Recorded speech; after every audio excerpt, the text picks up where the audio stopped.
Vite, nous continuons notre histoire avec les Gabaonites, le chapitre 10.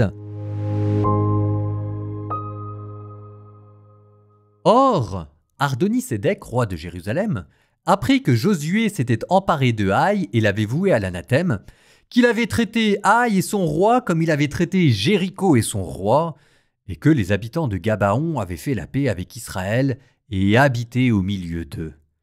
On eut alors très peur. Gabaon était une grande ville, comme l'une des villes royales. Elle était plus grande que Haï, et tous ses hommes étaient des guerriers. Adoni-Sédec, roi de Jérusalem, envoya dire à Oham, roi d'Hébron, à Piréam, roi de Yarmout, à Yaphia, roi de Lachish, et à Débir, roi d'Églon, « Montez jusqu'à moi et aidez-moi pour que nous battions Gabaon, parce que cette ville a fait la paix avec Josué et les fils d'Israël. » Les 5 rois amorites se liguèrent, le roi de Jérusalem, le roi d'Hébron, le roi de Yarmout, le roi de Lachish et le roi d'Églon. Ils montèrent avec toutes leurs troupes pour assiéger Gabaon et lui faire la guerre. Les hommes de Gabaon envoyèrent dire à Josué au camp de Gilgal, « Ne cesse pas de prêter main forte à tes serviteurs, monte rapidement vers nous, sauve-nous, aide-nous, car tous les rois amorites habitant la montagne se sont coalisés contre nous. » Josué monta depuis Gilgal, avec tout le peuple en armes et tous les guerriers de valeur. Le Seigneur dit à Josué, « Ne les crains pas, je les livre entre tes mains, pas un seul ne tiendra devant toi. » Josué arriva sur eux à l'improviste. Durant toute la nuit, il était monté depuis Gilgal. Le Seigneur les frappa de panique devant Israël et leur infligea à Gabaon une lourde défaite. Il les poursuivit même dans la montée de Beth-Horon, les battit jusqu'à Azéka et jusqu'à Makeda. Or, tandis qu'ils fuyaient devant Israël dans la descente de Beth-Horon, le Seigneur lança du ciel contre eux de grosses pierres jusqu'à Azéka, et ils moururent. Ils moururent plus nombreux sous les pierres de grêle que les fils d'Israël n'en tuèrent par l'épée. Alors Josué parla au Seigneur en ce jour où le Seigneur livra les Amorites aux fils d'Israël, et sous les yeux d'Israël, il déclara « Soleil, arrête-toi sur Gabaon, lune sur la vallée d'Ayalon. » Et le soleil s'arrêta, et la lune resta immobile jusqu'à ce que le peuple fût vengé de ses ennemis. Cela n'est-il pas écrit dans le livre des justes? Le soleil s'arrêta au milieu du ciel. Il ne se hâta pas de se coucher pendant un jour entier. Il n'y eut pas de jour comme celui-là, ni avant lui, ni après lui, ce jour où le Seigneur obéit à la voix d'un homme, car le Seigneur combattait pour Israël. Josué, et avec lui tout Israël, revint au camp de Gilgal. Les 5 rois avaient fui et s'étaient cachés dans la grotte de Makeda. On vint prévenir Josué. Les 5 rois ont été retrouvés cachés dans la grotte de Makeda.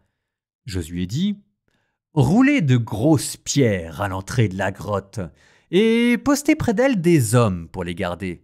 Mais vous, ne vous arrêtez pas, poursuivez vos ennemis et coupez leur retraite. Ne les laissez pas rentrer dans leur ville, car le Seigneur votre Dieu les livre entre vos mains. » Josué et les fils d'Israël achevèrent de leur infliger une lourde défaite, jusqu'à leur complète disparition. Les rescapés s'enfuirent et entrèrent dans les villes fortes. Tout le peuple revint au camp près de Josué à Makeda, sain et sauf, et personne ne provoqua plus les fils d'Israël. Alors Josué dit, « Ouvrez l'entrée de la grotte et faites-en sortir devant moi les 5 rois. » Ainsi fut fait, et devant lui, on fit sortir de la grotte les 5 rois, le roi de Jérusalem, le roi d'Hébron, le roi de Yarmout, le roi de Lachish et le roi d'Églon. Quand on eut fait sortir ces rois devant Josué, il appela tous les hommes d'Israël et dit aux commandants des hommes de guerre qui l'avaient accompagné, « Approchez, posez votre pied sur le cou de ces rois. » Ils s'approchèrent et posèrent le pied sur le cou des rois. Josué leur dit, « Ne craignez pas, ne vous effrayez pas, soyez forts et courageux. Le Seigneur traitera ainsi tous les ennemis que vous combattrez. » Puis Josué frappa les rois, les mit à mort, et on les pendit à 5 arbres. Ils y restèrent pendus jusqu'au soir. Au coucher du soleil, Josué commanda de les descendre des arbres et de les jeter dans la grotte où ils s'étaient cachés. On plaça de grosses pierres à l'entrée de la grotte. Elles y sont restées jusqu'à ce jour même. En ce jour-là, Josué s'empara de Makkéda et la passa au fil de l'épée ainsi que son roi. Il les voua à l'anathème avec toutes les personnes qui s'y trouvaient. Il ne laissa pas un survivant et il traita le roi de Makkéda comme il avait traité le roi de Jéricho. Puis Josué, avec tout Israël, passa de Makkéda à Libna. Il engagea le combat avec Libna. Le Seigneur la livra aussi, avec son roi, aux mains d'Israël qui la passa au fil de l'épée avec toutes les personnes qui s'y trouvaient. Il ne laissa pas un survivant et il traita son roi comme il avait traité le roi de Jéricho. Josué, avec tout Israël, passa de Libna à Lachish. Il l'assiégea et la combattit. Le Seigneur livra Lachish aux mains d'Israël, qui s'en empara le second jour, la passa au fil de l'épée, avec toutes les personnes qui s'y trouvaient, tout comme à Libna. Alors, Horam, roi de Gézer, monta secourir Lachish, mais Josué le battit, ainsi que son peuple, si bien qu'il ne lui laissa pas un survivant. Josué, avec tout Israël, passa de Lachish à Églon. Ils l'assiégèrent et la combattirent. Ils s'en emparèrent le jour même et la passèrent au fil de l'épée. Il voua à l'anathème toutes les personnes qui s'y trouvaient ce jour-là, comme il avait traité Lachish. Josué, avec tout Israël, monta d'Églon à Hébron. Ils la combattirent, s'en emparèrent et la passèrent au fil de l'épée, ainsi que son roi, toutes ses villes et toutes les personnes qui s'y trouvaient. Il ne laissa pas un survivant, tout comme il avait fait pour Églon. Il la voua à l'anathème avec toutes les personnes qui s'y trouvaient. Josué, avec tout Israël, se tourna vers Débir et la combattit. Il s'en empara, ainsi que de son roi et de toutes ses villes. Ils les passèrent au fil de l'épée et vouèrent à l'anathème toutes les personnes qui s'y trouvaient. Josué ne laissa aucun survivant et il traita le roi de Débir comme il avait traité Hébron et comme il avait traité Libna et son roi. Josué battit tout le pays, la montagne, le Néguev, le bas pays, les versants ainsi que tous leurs rois. Il ne laissa pas un survivant. Il voua à l'anathème tout être vivant comme l'avait ordonné le Seigneur, le Dieu d'Israël. Josué les battit depuis Kadès-Bardéna jusqu'à Gaza, tout le pays de Goshen jusqu'à Gabaon. Josué s'empara de tous ses rois et de tout leur pays en une fois, car le Seigneur, Dieu d'Israël, combattait pour Israël. Puis Josué, avec tout Israël, retourna au camp de Gilgal. Moi, écoutez, je les aime bien, ces Gabaonites. Ok, ils n'ont pas été très classe, ils ont commencé à agir par ruse, mais vous voyez en fait, derrière leur ruse, c'est qu'il y avait la peur. La peur d'être exterminé et que ça, écoutez, faut comprendre. D'ailleurs, nous-mêmes, c'est ce que disent les théologiens. Il y a ceux qui se convertissent par amour de Dieu, motif parfait de conversion, puis il y a ceux qui deviennent chrétiens aussi par peur de l'enfer. Alors, motif imparfait, mais motif valide, c'est déjà le début d'une certaine forme de sagesse, parce que, écoutez, avoir peur de l'enfer, c'est vrai. Les Gabaonites qui avaient peur d'être exterminés, on ne peut pas leur enlever ça. Et Josué leur a pas enlevé. D'ailleurs, ces Gabaonites, ok, ils ont commencé par la ruse, mais ensuite ils ont été francs du collier. Ils ont dit à Josué, ça c'était l'épisode précédent. Ok, on agit par ruse, mais si jamais tu veux, maintenant, nos vies sont entre tes mains, voilà ce qu'il disait. Tu feras ce que tu voudras. C'est beau ça, comme acte d'abandon. Et c'est peut-être ce qui explique que dans le passage que vous venez d'entendre, Josué ne se pose pas de questions. Il va les défendre avec cette guerre au cours de laquelle Josué demanda au soleil de s'arrêter et le soleil s'arrêta. Bataille extrêmement célèbre et que d'ailleurs on va retrouver dans l'imaginaire occidental à un endroit où on s'y attend pas, dans le procès de Galiléo Galilei. Parfaitement. Un Galilée qui proclame que c'est la Terre qui tourne autour du soleil alors que la Bible dit le contraire. Et paf, le procès de Galilée. Donc écoutez, on multiplie avec le livre de Josué les commentaires compliqués.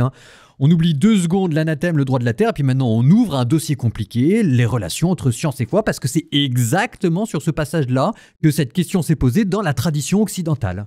Donc, posons les choses gentiment.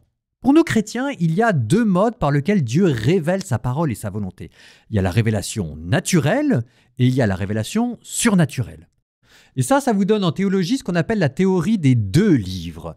Il y a un premier livre, celui de la nature, un livre que Dieu a écrit en créant le monde. Et Galilée va dire que ce livre-là est écrit en langage mathématique. Et il y a un deuxième livre que Dieu a écrit, qu'il a inspiré, qui est le livre de l'Évangile, dans lequel il révèle la charité surnaturelle. Et celui-là est écrit avec l'Esprit Saint répandu dans nos cœurs. Donc, deux livres, mais qui sont parfaitement compatibles, parce que c'est le même Dieu qui crée l'un et qui inspire l'autre. Donc s'il y a une incompatibilité, ça veut dire qu'elle vient de nous. Soit que l'on ait mal compris ce que voulait vraiment dire l'Évangile, soit que l'on ait mal compris ce que voulait vraiment dire la nature, la science, et parfois ça va très vite. Je vous en ai touché un mot quand on avait parlé de Darwin et d'Adam, malgré les apparences, c'est compatible. La Bible vous parle de l'apparition de l'âme humaine directement insufflée par Dieu, et la théorie de l'évolution de Darwin vous parle de l'apparition du corps humain. Et ça a pris des millénaires. Bon, c'est parfaitement compatible. Encore faut-il bien lire la Bible et bien comprendre ce que voulait dire Darwin. Maintenant, on revient à notre passage où le soleil s'arrête de tourner et on se dit, est-ce que la science interdit vraiment ça? Est-ce que par hasard, il n'existe pas des phénomènes astronomiques dans lesquels on peut avoir l'impression que le soleil arrête sa course? Je vous ai déjà par exemple parlé du Jourdain qui à un moment donné dans son histoire s'est arrêté de couler. Ces choses-là, ça arrive. Moi je sais pas, mais regardez par exemple le miracle du soleil à Fatima, ça a vraiment eu lieu. Bon, mais là j'en ai pas en tête, donc on va plutôt aller du côté de la Bible. Est-ce qu'on a vraiment lu la Bible?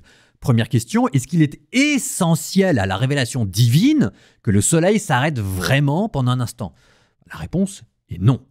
C'est pas de nécessité de salut. Donc on peut peut-être s'autoriser une certaine latitude d'interprétation et voir si le récit a une prétention historique ou si le récit a une prétention plutôt de l'ordre de l'épopée ou du symbole. Et quand même,